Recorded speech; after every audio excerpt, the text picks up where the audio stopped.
ñun ñëpp ku nekk jël ay responsabilités pour que ensemble ñu mën a changer suñu réew di Sénégal waaye tamit ñu mën a bokk ci réew yi tax suñu continent di Afrique le Kama mu mën a changer donc lu ma leen di ñaan mooy ngeen partager lu tax ngeen war a partager mooy tout à l'heure maa leen di tegal ab audio kii di Cheikh Anta Diop le savant mu ngi koy def ay jamono fekkee mu nekkoon ci l'opposition gi ak parti politique goo xam ne da ko tegoon fii di opposé kii di Léopold Sédar Senghor Léopold Sédar Senghor ku ko xam mooy suñu premier président Sénégal nekkoon ab pion France jarut ñuy jaar ci digg dina am ay socialistes yu fi ne du ñuy suivre mais Cheikh Anta Diop wax na fi lu leer mu ne socialisme ak régime yu ñu fa indi yëpp mënuñu développer suñu réew Cheikh Anta Diop wax na fi lu leer mu ne mënuñu yor réew mi ci kàllaama nasaraan bëgg a développer réew mi Cheikh Anta Diop wax na fi lu leer wax na ni bu ñu bëggee tey ñun suñu Sénégal changé bu ñu bëggee suñu homme politique yi lépp lu ñu mën a def mu ànd ak transparence nañ leen imposer ñuy lakk suñu langue yi nationales yi di wolof surtout ñu jël ko mu doon suñu langue yoo xam ne moom la ñuy def suñuy communication ci lépp même assemblée nationale sax dañu war a arrêter di lakk ay nasaraan yu dul jeex ko xam ne béykat bi su toogee Saalum wala Casamance béykat bi su toogee Thiès wala Fuuta du xam sa lan moo xew assemblée nationale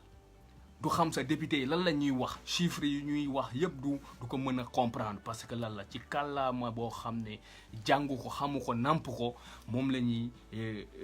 prononcer seeni discours Cheikh Anta Diop loolu la nekk di wax donc loolu pour que ñu changer ko Sénégal c'est très facile méttiwul man maa leen ko wax man mii nekk ab sëtu Cheikh Anta Diop maa ngi wax ci làmmiñu doomi Cheikh Anta Diop bi yëpp sëtu Cheikh Anta Diop bi yëpp ni c'est possible mën nañu imposer suñu assemblée nationale ñuy def seen plénière yi désormais di voter seeni loi yi désormais en langue nationale comme ça béykat bi fu mu mënti nekk mu nekk Saalum nekk Casamance fu mu mënti nekk Fuuta Podor fu mu mënti ne laa leen wax ci biiru Sénégal bu député waxee rek mu xam député bi lu muy wax lan la Cheikh Anta Diop loolu la donc dafa ñaaw ñiy bàyyi toujours ñiy utiliser kàllaama nasaraan gi pour mën ñu leurrer mën ñu bluffer si ñun ñenn ñi am nañu chance ñiy comprendre suñuy député lan la ñu wax c'est bien mais am na ay sénégalais yoo xam ne 80% des sénégalais comprendre wuñu lan mooy xew ci réew mi ndax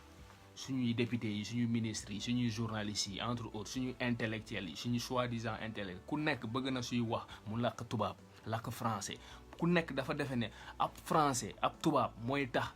ñi ne yow da nga intelligent quoi boo lakkee tubaab mooy yow daal vraiment yow yeew nga xam nga quoi mais yow boo lakkee wolof même bu fekkee setut sa wala sa bu setoon wicc pour ñoom yow doo dara doo tus donc tey Sénégal foofu la toll pourtant Cheikh Anta Diop mu ngi koy wax ay jamono yàgg na Cheikh Anta Diop bu muy gaañu fekk man judduma parce que Cheikh Anta Diop dafa gaañu 2 semaines après man si laa juddoo donc affaire yi du hasard dafa gaañu 2 semaines ma juddu donc man maa toog fii tey di leen wax ni Cheikh Anta Diop lu mu doon wax yëpp dëgg la te tant que teguñu si raay yooyu du ñu mës a développer suñu réew Sénégal du mës a avancer du mës a évoluer dëgg bu wér peng laa leen di wax nii il faut que ñi nangu lu am il faut que ñi delloo buum bi ci boy booga il faut que ñu respecter suñu borom xam-xam yooyu noonu mënuñu leen jéggi bëgg a dem feneen c'est impossible tey ñun ñan ñooy suñuy référence suñu homme politique yi si yan texte la ñuy référé wu suñu homme politique yi lépp fa nasaraan nga lañ koy jëlee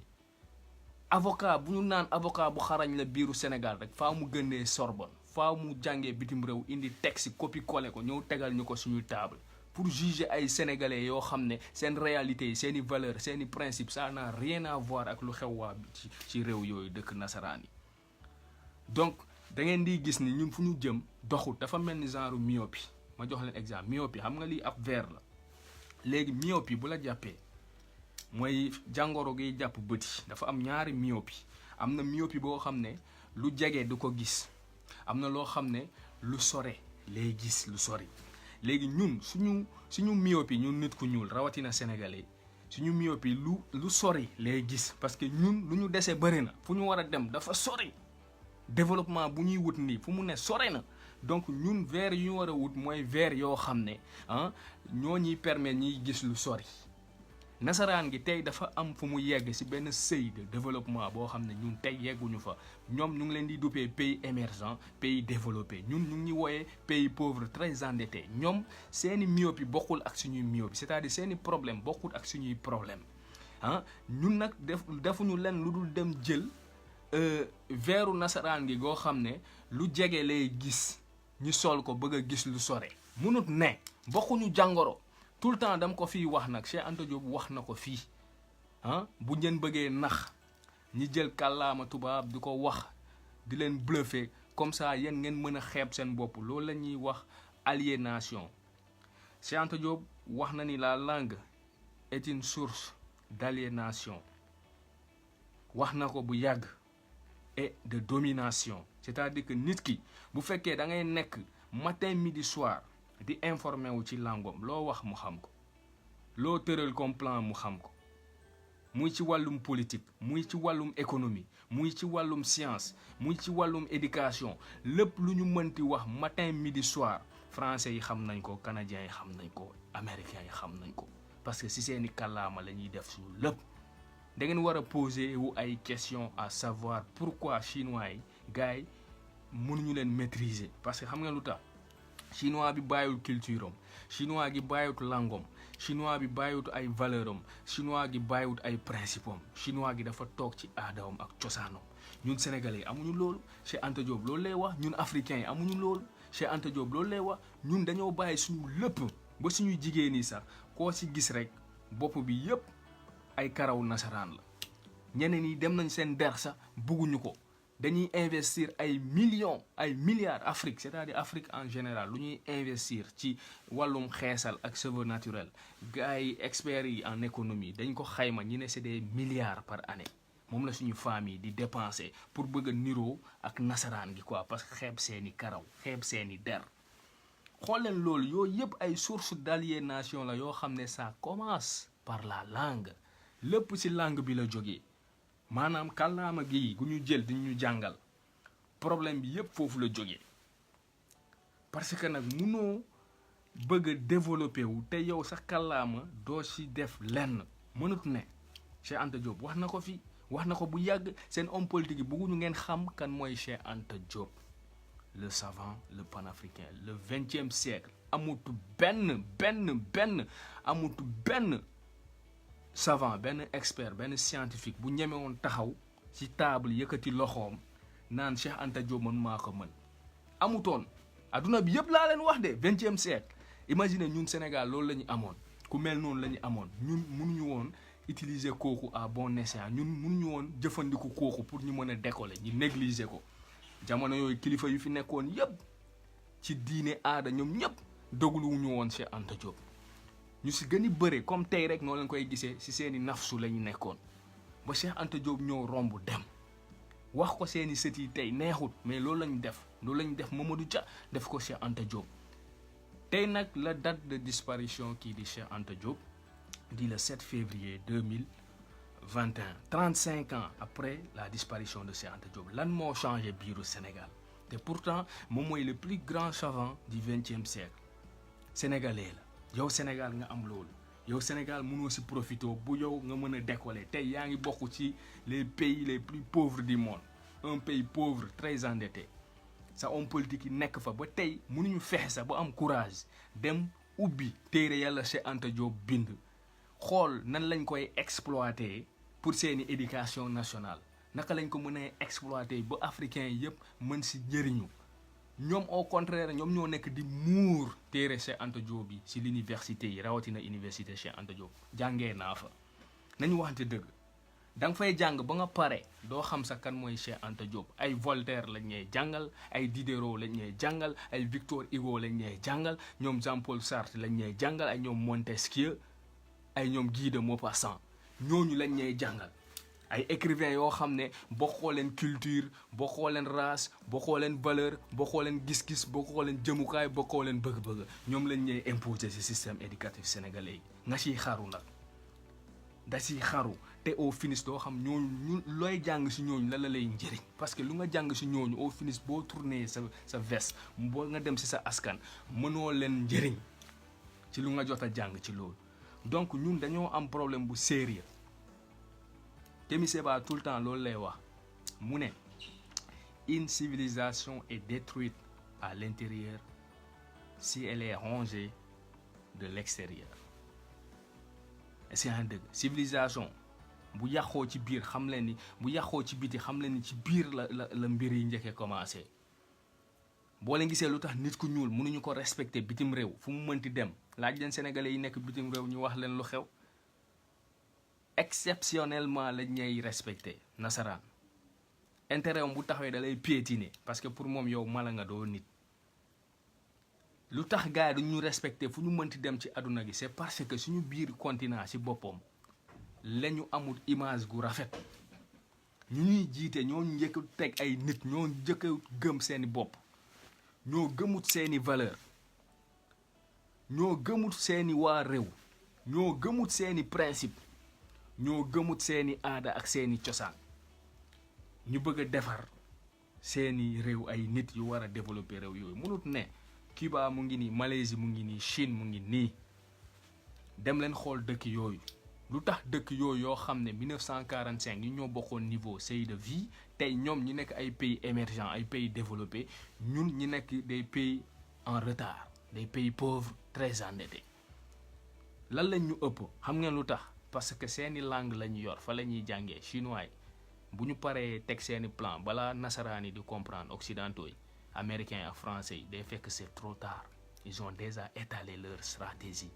ils ont déjà campé leur stratégie qu'elle soit politique qu'elle soit marketing qu'elle soit économique dañ koy campé te dañ koy dérouler dañ koy réussir parce que gars yi xamuñu lu ñuy làkk xamuñu seeni langue yow sénégalais loo tëral matin midi soir français gi xam na ko belge bi xam na ko américain bi xam na ko chinois bi xam na ko parce que lan la ci seeni langue ngay jëfandiku pour nga mën a décoller pour nga mën a xalaat ci seeni langue ngay raisonner man maa ngi nii su ma làkkee wolof rek ma dugal ci quelques mots français su ma làkkee wolof rek ma dugal fa quelques mots français lu tax loolu c'est parce que système éducatif bu ñu defar bu ma yar moo ma façonné ma mel nii mais bu fekkoon système ba la Cheikh Anta Diop bëggoon moom lañ fa tegoon et que doomu Sénégal bu ne day jàng wolof ba mokkal ko mu ciy xalaat di ci bind di ci recherche di ci bind ay téere maîtriser ko doomu Sénégal bu ne kon tey mun naa fi toog defaral leen ab live ba pare te du ma utiliser benn mot français wala su ma koy utiliser du bëri gis ngeen danger bi kon ñun mënuñu développer tant que joxuñu respect suñuy penseurs yooyu suñuy borom xam-xam yooyu Cheikh Anta Diop tey la génn àdduna le 7 février ñun nag dañoo war a décider à partir de tey la ñu war a dekkil Sénégal tey la Cheikh Anta Diop génn àdduna ñun à partir de tey dañu war a joxe coup d'envoi pour dekkil Sénégal te nan la ñuy def pour dekkil Sénégal fa laay ñëw mooy cas Ousmane Sonko bu ma leen bëgg a waxal c'est très important parce que il paraît que mu ngi def live ainsi man maa ngi def sama live moom mu ngi def live am c'est vrai mais suivre leen ko déglu leen bu baax lu ma leen wax parce que Sonko il faut que mu wax ak yéen te lu muy wax xam ngeen ko mais man it lu may wax fii pour nu ngeen def ba exploiter Sonko googu positivement parce que Sonko occasion la pour ñun du Sonko mooy defar Sénégal mais ñun dañu war a jaar ci Ousmane Sonko pour libérer Sénégal il faut que ñu xam loolu du Sonko kese en tant que nit moo war a defar Sénégal déedéet loolu mënut ne mais Ousmane Sonko moom la ñu war a jël utiliser ko pour libérer Sénégal comme français yi nu ñu utiliser De Gaulle pour exploiter africains yi pour développer seeni réew comme yeneen dëkk itam nu ñu utiliser seeni leaders yi pour développer seeni réew Chine nu mu utiliser Mao ak Chiang Kai-shek Deng Xiaoping pour ñu mën a defar seeni réew ci ñoom ñu ko bëggee ñun it tamit noonu la ñu war a def ba utiliser suñu penseurs yooyu suñu savants yi rawatina Ousmane Sonko koo xam ne c'est un jeune leader koo xam ne mu ngi soog a dugg ci politique après avoir eu une expérience féconde au niveau de l'ENA parce que école bu mag moo ko formé école goo xam ne ñuy gérer état kese ñuy defar état ñu maîtriser appareil état kese lay defar Ousmane Sonko fa la gënee donc bu ma gisee ay sénégalais di ma wax ni booy bi amagul expérience machin damay reetaan quoi damay wax ni ñun xamaguñu sa ban heure moo jot seen président bi toog foofu Sonko moo ko gën a xam lan mooy état donc nu ngeen di def ba tey honoré kii di Cheikh Anta Diop nu ngeen war a def ba tey dekkil Cheikh Anta Diop ak Mamadou Dia mooy ngeen jox gëdd kii di Ousmane Sonko part de sacrifice bu mu nekk di def pour ñun ñu delloo ko ba mu mot sëkk naka la ñu war a def mooy il faut que ñu protéger ko protection boobu moo tax ma ne dinaa def live bi wax ci date de disparition Cheikh Anta Diop bi mais tamit expliquer leen yéen patriotes yi naka ngeen war a def wala doomu Sénégal yi yëpp parce que patriotisme dëgg la tey Pastef la ñuy wooye patriote parti des patriotes mais patriotisme pour man nag wax dëgg yàlla sénégalais bu ko doonu dañu war a gas pax suul ko mérité na dee man loolu laay wax quoi sénégalais bu nangu doon ab patriote kooku dañ ko war a liquider bu ngeen bëgg a dëgg rek de bu fekkee da ngeen bëgg a dëgg kese sénégalais bu nekkul patriote mérité na dee kooku dañu war a gas pax suul ko wala ñu pendre ko devant tout le monde parce que lu tax ma wax leen ko mooy chinois yi japonais yi français yi ñu ngeen gis fii pendre nañu seeni président ab buur ab roi dañ ko pendre publiquement dagg bopp bi laa leen wax ni lañ ko def kay dañu dagg bopp bi seeni roi Chine pendre nañu ay délinquants yu bëri seen biir réew pendre nañu ay nit yu bëri yoo xam ne c'est des traîtres de la République pendre nañu ay nit yoo xam ne ñoom ñooy yàq seeni réew bugguñu seen dëkk développé duñu ay patriotes ñoom seen réew boo nekkul ab patriote dañuy rey doo dund dañuy rey gis nga lu ñuy wax ay droits de l'homme sangam nangam sangam ba tey ñoom seen réew ay Russie ak ay ñoom Chine amu fa boo nekkee ab sàcckat traître la ñuy considéré parce que dañuy wax da ngay freiner seeni économie boo nekkee fenkat contre dëkk bi dañuy liquider dëkk yooyu noonu yépp sauf ñun parce que loi yu mu créé pour ñun pour ñun la quoi ñun nit ku ñuul dañ defe ne loi yi yàlla nasaraan créé pour ñun la quoi lu nasaraan créé rek ñun ñoo ko war a consommer quoi du ñu xalaat sax dañuy ñëw rek jël rek consommer dafa am loo xam ne moomuñu ko le développement commence toujours par la base et pour la base dafa am loo xam ne moomuñu ko wala nekkut actualité suñu réew yi jotagut waruñu nekk fii di yërmande gu bëre dafa am ay traîtres yu nekk suñu réew yi il faut que ñu lijjante leen donc dama leen wax ni dëkk yooyu muy Chine muy Russie ba tey jamono yu ma lay wax ni Arabie Saoudite Iran soo fa nekkee ab traître yow téye fuuti dañuy rey dañuy gasal pax suul la léegi nag su ma gisee tey Sénégal mu am benn parti bu ñu wooyee Pastef les patriotes ma nekk sénégalais bugguma fa dugg man dama war a poser ay questions sama bopp quoi war naa laaj sama bopp est-ce que man wér naa quoi psychologiquement gannaaw bu ma xoolee ay jeunes yu nekk biiru Sénégal taxaw ñuy wooyee seen bopp Pastef des patriotes boo leen dimbalewut rek da nga war a noppi Ousmane Sonko ak booyom yi ku leen dimbalewut da nga war a noppi parce que yow traître nga wala da nga rëy wala yow bëggoo réew mi sa intérêt bopp moo la tax a jóg wala ku réer nga nit bu réer nga loolu moo am mooy dëgg ci loolu kese mooy dëgg ci amu fi di jaar gauche wala droite des fois dafay baax ñu jaar ci digg bi loolu mooy dëgg gi donc munoo nekk biiru Sénégal nga gis ay jeunes ci lu musut xew biiru Sénégal Cheikh Anta Diop nekkoon na fi ak Mamadou Dia mais dynamisme bii masse critique gii engagement bii bu ñu gis ci ndaw yi Pastef yi wax dëgg yàlla c'est une première au Sénégal lañu waxante dëgg rek c'est une première au Sénégal bu kenn ñëw fii pour mu jox ma ay exemple di ma wax jeunes libéraux yi mooy ndawi Abdoulaye Wade yi xam naa nu mu fa demee dinaa ko fi wax sax tout à l'heure bu kenn ñëw fii pour jox ma exemple di ma naan jamono yooyu ñoom Mamadou Dia 62 jeunes yu fi nekkoon ñoo xam ñoo doon xeex ak policiers yi sangam nangam ba ñu bëri dees yi loo wax ci ñooñu ay patriotes lañu mais ba tey wute nañu ak xale yi tey dañ leen di wax dëgg c'est pas parce qu'il y avait des gens qui sont morts il y avait mort d'hommes auparavant en 62 que ñooñu ñoo gën a engagé wu jeunes yi tey déedéet objectif bi du nit dee de mais ñu war a dee fii mooy traître yi loolu mooy wax ji mooy ñoo xam ne c'est les ennemis de la République ñooñu mérité nañu ñi pendre leen publiquement laa la wax en ce 21e siècle mérité nañu ñi gas pax suul leen en ce 21e siècle parce que ñooñu ñooy ennemi numéro 1 de la République parce que ku dee hôpital Fann ku dee hôpital principal Kolda bu Ziguinchor bu Kaolack bu Thiès bu Saint-Louis ñoom ñoo ko rey parce que ñoom ñooy jël ñooñu lu ñu war a fajoo ñu koy rawal yóbbu ko bitim réew ñooy jël ñooñu lu ñu war a équipé wu ñu koy rawal bitim réew ku amut l'école ci raison ñooñu ñoo la privé l'école ku ñàkk ndox ñoom ñoo la ko privé dëkk yu amut courant ñooñu ñoo leen privé loolu parce que ñooñu ñooy rawal xaalis réew bi ñooñu ay traite lañ bu ñu nekkoon Chine ak Malaisie wala Russie kon dañ leen di liquider bu fekkee ay France la kaso ga la ñuy ne dañu leen laaj Jérôme Kaziak nañ ko dem laaj bracelet électronique la yor ci loxoom ba tey Covid bi moo tax gars yi génneew homme politique français googu noonu si 21e siècle bi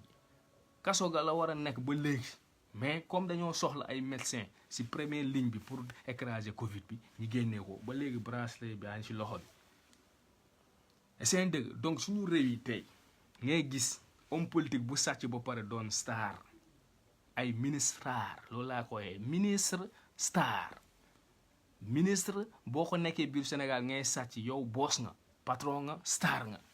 ci dëkk boobu lañu toll tey dëkk boobu nag kenn warut foo wax dëgg képp ku jóg nga sonné révolution rek noonu nga ñoom ñooy créer seen mode de chien comme ni ñu ko nekkee def ak Ousmane Sonko ak cagagu ñaw googu noonu pour mën ko écraser mën ko daanal loolu nag ngeen war a taxaw temm boo leen buggee dekkil Cheikh Anta Diop ak Mamadou Dia da ngeen di sukkandiku si jëmmu Ousmane gi Seydina Ousmane Sonko ngeen dimbale ko comme ça ngeen ànd ak moom ensemble mun ngeen changer Sénégal loolu lu wóor la. léegi nag bu fekkee dafa am ay sénégalais yu nekk biiru Sénégal ñoo xam ne ñi ne ñoom xamuñu lan mooy patriotisme dañ leen war a jàngal dafa yomb wolof da koy wooyee ndaw bëgg réewam xanaa nag boo juddoo Sénégal kese nga jooy ñi ne liir la ay nit bàyyi seeni temps ñi ne lan doom la ñu ne doom bu góor wala bu jigéen ay paa ñëw sëgg di la tuddee xanaa kese am nga responsabilité seeni kaw am nga loo leen war a delloo njukkal juddu Sénégal kese. ñi ne lan la liir la ñëpp kontaan góor la wala jigéen gars yi bàyyi seen temps ñoom ñëpp ñëw ñu ne diw de dañuy tudd doomam ku nekk tàggoo patron comme ni ma koy gisee Sénégal ak a ñoo baax bu ñeen waxee dëgg-dëgg pays de la teranga mooy Sénégal wax leen dëgg la dafa am dëkk goo xam ne ku mel Sénégal dafa raar mais am na ay hypocrite yu nekk suñu biir te il faut que ñu lijjante leen parce que ñoom ñoo tax ba léegi ñun mënuñu fexe ba dem mais xool leen réew googu nga judd fa ñëpp bàyyi seen temps ñu ñëw fekkee tudd gi paay ñaan catholique gi ñaan musulman bi ñaan paganiste bi ñaan yàlla xale bi gudd fan yow xale googu nga dem ba màgg ñooñu da nga leen amel da nga leen war a delloo njukkal googu nan nga war a def pour delloo leen njukkal mooy nga jóg taxaw tem jouer sa rôle nekk ab ndaw bëgg a réewam mooy lan nga ànd ak homme politique bu digne ak ay jeunes yu dynamique yu pragmatique ay jeunes yoo xam ne yu responsable di ay ndaw waa PASTEF donc di ngeen gis ni man ba tey nu may wax ak yéen nii awma carte PASTEF élection bu jotee Ousmane Sonko laay votel incha allah benn yoon kese laa voté sama vie benn yoon laa voté sama vie te Macky Sall laa voté loon benn yoon kese Macky Sall laa voté woon gis ngeen tey man maa ñëw taxaw fii tey di leen wax ni dimbale leen kii di Ousmane Sonko et que Macky Sall daf ñu war te pourtant 2012 Macky Sall laa defaral campagne suñu famille sama famille ñëpp Macky Sall lañu votel sama koñ presque la quasi-totalité des habitants de mon quartier à Ziguinchor ñoom ñëpp Macky Sall lañu votel daanaka Ziguinchor sax candidat élection présidentielle waa Casamance mosu fa gagné seen dëgg mosu fa gagné Ousmane Sonko kese moo am chance présidentielle passé nii mu gagné fa te loolu du chance da ko liggéey mérite la gis naa ñu bëri ñuy wax ni woy Casa C la moo tax dam leen wax ni bu nekkoon Casa C te melut nu mu mel nii mu mel ni Macky Sall du fa gagné man gëm naa bu baax lu may wax nii xam naa bu baax lu may wax nii dem leen laaj Robert Sagna nekkoon na fi candidat 2007 laaj leen ko dañ ko ay candidat yu ndaw sax ñoo ko fa raw. Donc gis nga peuple bu dynamique noonu lay mel,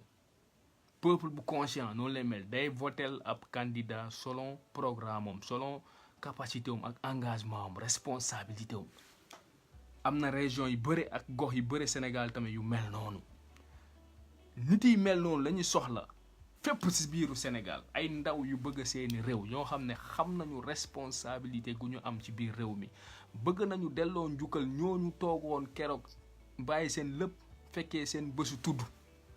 naan kii doomu diw yàlla na gudd fan, liir bi yàlla na doon ku ànd ak barke, ñi bàyyi seen lépp. yow nga dem ba màgg nag nga ne yow sa intérêt personnel ngay xool, yow amoo temps kenn, yow il faut nga dem dugg ci parti politique defar say affaire quoi, l'essentiel nga am poste.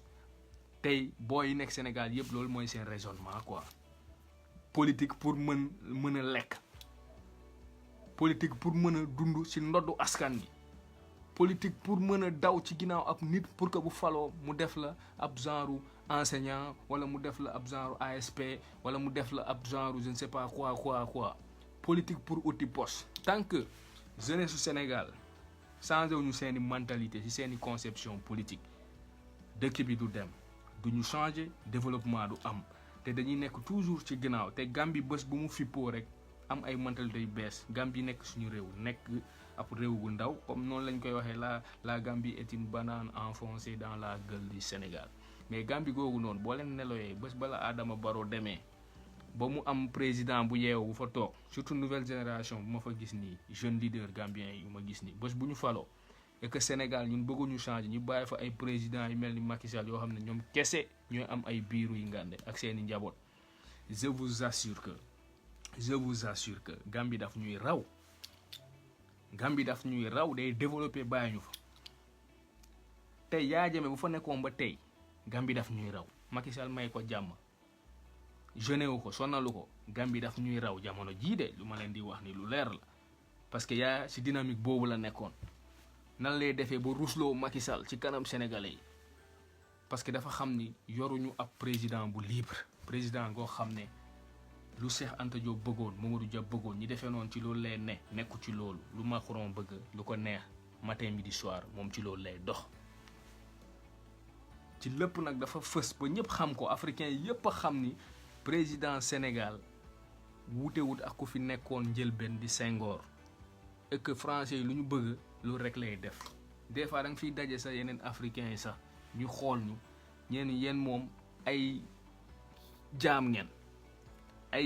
man dañ ma koy wax, yéen sénégalais yi moom ay jaam ngeen, tout le temps dañ ñu koy wax fii, yéen ay traître ngeen, bokk ngeen su ñuy trahir africains yi tout le temps. imagine nga nekk ab sénégalais ñu lay wax loolu fii bitim réew nu mu métti, parce que lu tax Senghor, président yi mel ni Senghor, Abdou Diouf ak Macky Sall nii, Abdoulaye Wade sax moo si tane. ñun président yu mel noonu la ñu am biiru Sénégal, te ñun Sénégal ba tey nag décidé aguñu pour mën a am ay président yu bees ak ay président yoo xam ne dañuy taxaw tem defar ab nit gu bees. président day defar nit walla askan gi defar ab président mën na defar ay matière grise biir réewam, ay ressources humaines de qualité, mais bu fekkee am nañu président boo xam ne moom mënut loolu, ñun war nañu wut ay pexe pour folli ko, te tànn ab président gu nite, mooy ñun defar nañu ab nit ñu teg ko suñu réew pour mu diriger ñu, te heure boobu moo jot. dama ne tey la date disparition kii di Cheikh Anta Diop bu décédé le 7 février 35 ans après, Sénégal mënut évoluer ba tey. bu ñu jëlee suñu indépendance ba tey Sénégal mënut évoluer, war nañu poser suñu bopp ay questions. Sénégal am na ay bâtiments yi rafet, ok, te bâtiments yi fa lañu ne Dakar kese. Sénégal am na ay tali yu rafet comme ni may dégg gars di ko wax, ok, mais tali yooyu fa la ñu yem Dakar kese ah. Sénégal am na ay sangam nangam mais Dakar kese du Sénégal. Thiès mu ngi fii, Kaolack mu ngi fii, Podor mu ngi fii, Ziguinchor mu ngi fii, Tamba mu ngi fii, Saint-Louis mu ngi fii, kon Dakar kese du Sénégal. Dakar mooy suñu capitale dëgg la, mais Dakar sax ci boppam dañ ko war a décentraliser. man wax naa gars yi bu fekkee dañoo bëgg dëgg kese Dakar waratul sa nekk capitale dañ ko war a toxal comme ça waa Dakar sa noy comme ça sénégalais yi commencé bouger commencé jox gëdd région yi bu ñu mënoon sa def capitale ba sa centre ba fu gën a salte mooy Kaolack bu ñu fa mënoon a def capitale bi xam nga mooy Carrefour xam nga Kaolack mooy Carrefour mooy ñun ñëppay bokk yem ku jógee Casamance ku jógee Saint-Louis ku jógee Thiès ku jógee Dakar bu ñu waxee prib nañu dem ñun ñëpp dinañu yeggandoo même heure Kaolack kon ñun ñëppay gis suñu bopp en matière de temps ci déplacement pour dem suñu capitale ba ca Kaolack échange dëgg bu ñu jëloon Kaolack def ko capitale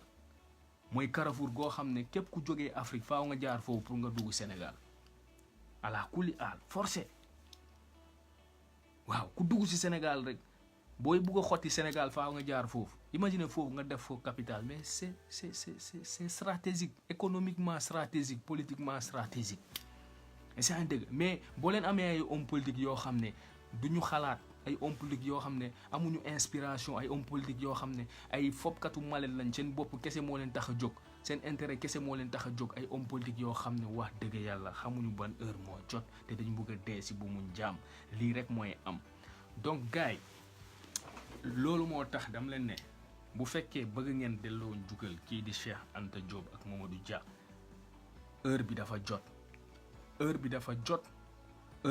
jot parce que lu ñu perte temps dafa bëre man waxtaan naa fi ak ay panafricains yu bëre ci Facebook bi ñu may contacter su ma defee samay live souvent ñi may wax ni booy affaire yi ndànk-ndànk la rek dina baax ndànk-ndànk ma ne leen gars yi depuis 1960 lañu jël suñu indépendance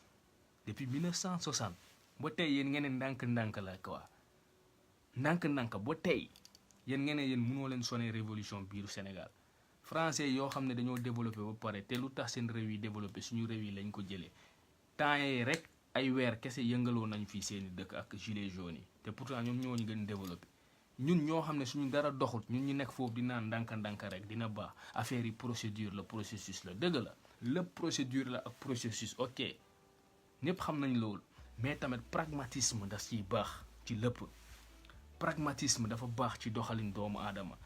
kon heure bi dafa jot pour que ñun ñëpp ñu jël suñu responsabilité ci suñu doxalin réew ñu xam ne il est temps le développement c'est maintenant ou jamais le développement c'est maintenant ou jamais donc nan la ñuy def mooy jàppale kii di Ousmane Sonko loolu kese mooy solution tey schéma bi dafa leer Idrissa Seck wan na leen lépp luy jikko homme politique sénégalais dëgg Idrissa Seck wan na leen ko Modou Galsen lu leer nga wax Idrissa Seck wan na leen luy jikko sénégalais dëgg wan na leen ko jikko homme politique sénégalais dëgg Idrissa Seck wan na leen ko ba pare léegi yéenay war a choisir rek jël wala bàyyi yéenay xool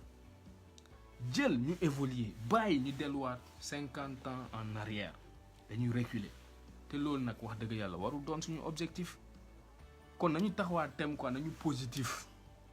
bu ñu doon ay nit yoo xam ne dañuy nekk ci négation bu leen nangu seen homme politique yi di leen di nax comme toujours ci ay wàllum yi waasoo ak yooyu affaire de parparloo bañ leen loolu man tout le temps dama ciy wax parce que dama gis ni am na ay séquelles tuuti yuy feeñ ci suñu